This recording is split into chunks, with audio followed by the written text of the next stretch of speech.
আমাৰ এই ঘৰত দেখিছেনে বাৰীত ভোল লাগিছে। ভোল খাবলৈ লৈ কাৰণে ছিগো বুলি ভাবিছোঁ। আৰু বহুত মানে ভোল লাগিছে, খালি সৰু সৰু হৈ আছে। মানুহজনীয়ে সৰু সৰুকৈ কোমলীয়াকৈ খাওঁ বুলি কৈছে, বেছি বুঢ়া হৈ গ'লে মানে ডাঙৰ হৈ গ'লে ভাল নালাগে বুলি। সেইটো কাৰণে ছিগিছোঁ আজি ভোলকে খাওঁ বুলি কিনে।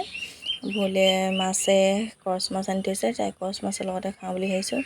বহুত লাগি আছে, খালি সৰু সৰু হৈ আছে আৰু ইয়াতকৈ কোমলীয়া কোমলীয়া বহুত আছে।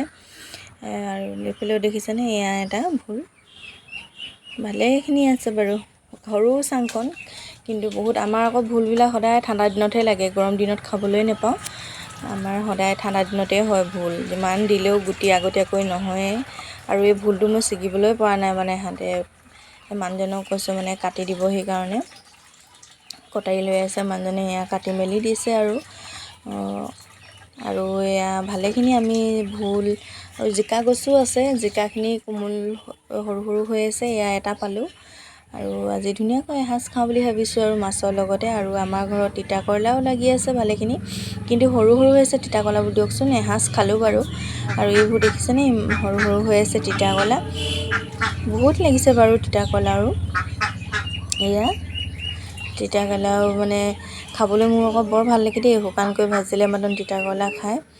এয়া প্ৰায় এসাঁজ ওলাই থাকে। আৰু এই জেগাডোখৰত আমাৰ তিতা কেৰেলা প্ৰতি বছৰে থাকে, এসাঁজ খাই থাকিবলৈ পাওঁ। এই ভোলবোৰ দেখিছেনে, এইটো আপোনাৰ বৰলটোৱে কেনেকৈ চব এনেকৈ বিন্ধি মেলি বেয়া কৰি পেলাইছে। বহুত ভোল এনেকৈ বেয়া কৰি পেলাইছে।